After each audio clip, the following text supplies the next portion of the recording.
पुराण निगम पुराण साहस अमृत चपलता माया माया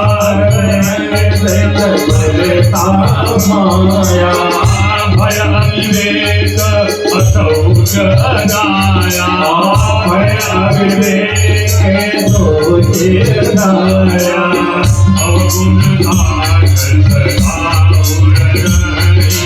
अरे अवगुण माताओं में किसी की माँ हो किसी की बेटी हो 8 अवगुण उसके अंदर होते हैं। मैं नहीं कहता, मेरा शास्त्र कहता है। क्या क्या अवगुण होता है माताओं में? साहस, बहुत साहस।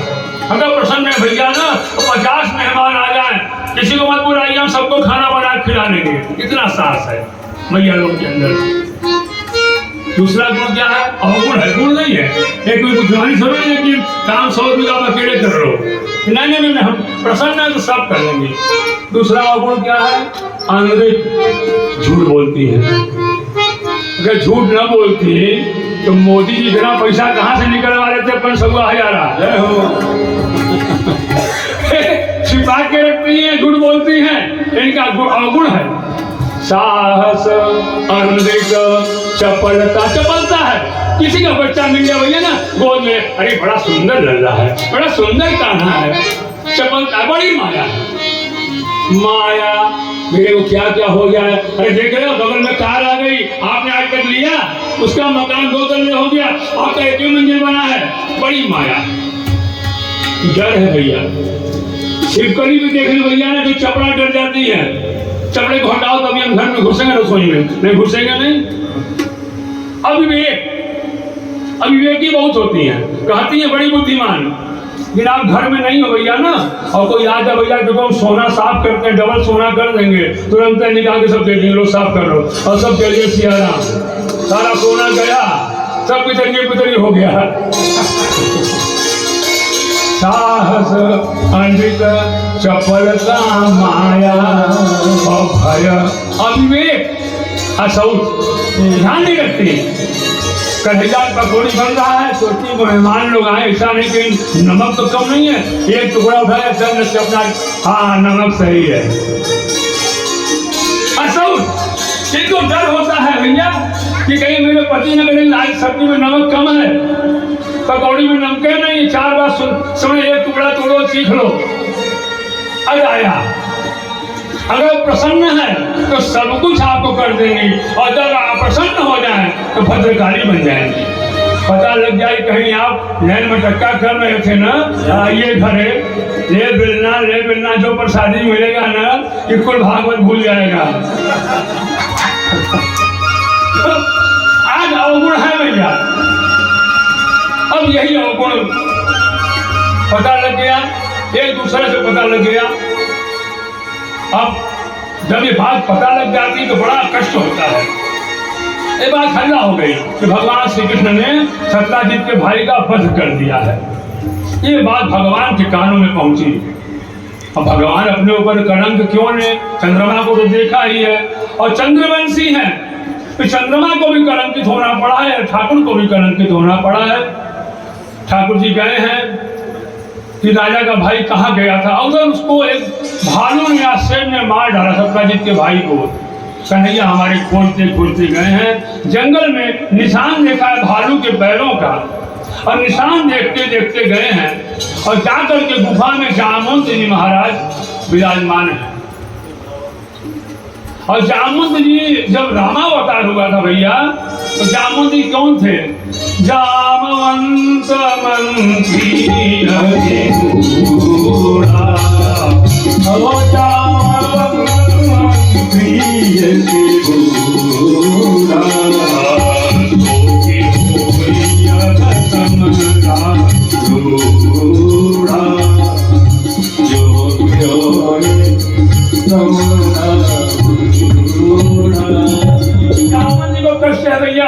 राम जी महाराज खाली बुढ़वा स्वामी के किनारे बैठा दिए, तो 4 हाथ मुझसे भी तो करने होते, हम भी कितना, हमारे ठाकुर में कितना बल है।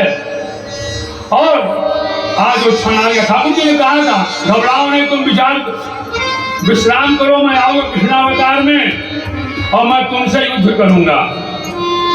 और जामुन जी गुफा में ठाकुर जी गए हैं। जामुन जी ने देखा है 27 दिन तक लड़ाई हुई है जामुन जी की और ठाकुर जी की, हमारे कन्हैया की 27 दिन लड़ाई हुई है। अंत में जामुन जी ठाकुर जी को पहचान गए हैं, चरणों में पड़े हैं। ठाकुर जी ने कहा कि मैं आपके यहाँ राजा की मणि लेने के लिए आया हूँ। तो जामुन जी ने कहा कि ठाकुर जी मणि तो मैं दूंगा, लेकिन ये मणि मैंने अपने कन्या को दी है। अगर आप मेरी कन्या को लेने को तैयार तो मणि मैं आपको दे सकता हूँ।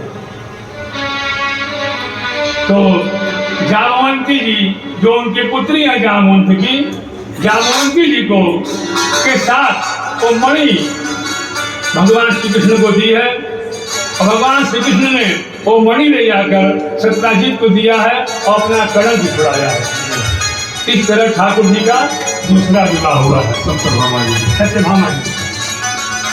और इसके बाद एक थे महाराज नग्नजीत, उनकी बेटी का नाम था सत्या देवी। राजा ने प्रतिज्ञा की कि मेरे पास 7 बैल हैं, बड़े बलिष्ठ बैल हैं, उन 7 बैलों को जो नाच देगा, उनकी नाक में छेद करके नाच देगा, उसी को मैं अपनी कन्या दूंगा। और यह बात बड़े बड़े राजकुमारों को पता लगी है। सबने गया, सबने प्रयास किया। प्रभु पहुंचे द्वारिकाधीश हमारे और प्रभु ने 7 रूप अपना बनाया। 7 ठाकुर जी बन गए और 7 रूप बनाकर उन 7 बैलों को एक रस्सी से बांध दिया और सत्या जी ने आकर के ठाकुर जी के गले में वरमाला पहना दी। इस प्रकार उसी प्रकार वसुदेव की एक छोटी महंती शुद्ध कीर्ति तो भगवान जी की बुआ लगी। शुद्ध कीर्ति भगवान से बड़ा प्रेम करती थी। अपना प्रेम संबंध प्रभाव करने के लिए उन्होंने अपनी बेटी भद्रा का विवाह ठाकुर जी के साथ किया। इस प्रकार करते करते प्रभु विवाह करते जा रहे हैं। ठाकुर जी के 7 विवाह हो गए और एक बार भगवान ने ऊपर चक्र में घूमती हुई मछली का प्रतिबिंब नीचे देखकर मछली के लक्ष्य का भेदन किया और भद्र देश के राजा लक्ष्मणा से ठाकुर जी का पाणी ग्रहण हुआ और भगवान का 8वां विवाह हुआ। इस प्रकार प्रभु अलग अलग रूपों में जाकर देखिए ठाकुर जी विवाह नहीं कर रहे हैं। अभी मैंने बताया है एक ठाकुर जी क्या करते हैं, भक्तों के पाप का हरण करते हैं। अभी मैंने कहा ना अवगुण 8 सदा उदराई, ये जो 8 अवगुण है ठाकुर जी ने 8 विवाह करके सत्य कर दिया है। नहीं मानता हूँ, हम तुम्हारे अवगुण को दूर करते हैं, हम 8 रूपों में तुम्हें ग्रहण करते हैं और तुम्हारे जो दोष है मैया उसको हम दूर करते हैं। कोई 8 अवगुणों को दूर करने के लिए ठाकुर जी ने 8 विवाह किए और ठाकुर जी जहाँ पूजा होती है 8 सखियों के साथ पूजा नहीं होती है और अपनी पूजा कराते हैं। एक बार सत्यभामा जी को लेकर के भगवान प्रागज्योतिषपुर पहुंचे, वहां प्रवेश किया तो वहां एक 5 मुख का मुर नामक दैत्य रहता था। भगवान ने उसके 5 सिरों को काट दिया, तब से भगवान का नाम मुरारी हो गया। मुर नाम के दैत्य का वध करने के बाद ठाकुर जी का नाम मुरारी हो गया। उसके बाद भौमासुर के साथ बहुत बड़ा संग्राम हुआ भगवान का। भौमासुर का वध भगवान ने जब किया तो पृथ्वी प्रकट हो गई। और देखिए पृथ्वी कब प्रकट होती है, पृथ्वी प्रार्थना तब की करती है जब उसके माथे पे कष्ट होती है, पीड़ा होती है। तो जब पृथ्वी माता के मस्तक का थोड़ा भार हल्का हुआ तो माता प्रकट हो गई और जा करके ठाकुर जी को प्रणाम किया और वहां पर जाकर के ठाकुर जी ने उनके कारागार से जो राजकुमारियों को कैद करके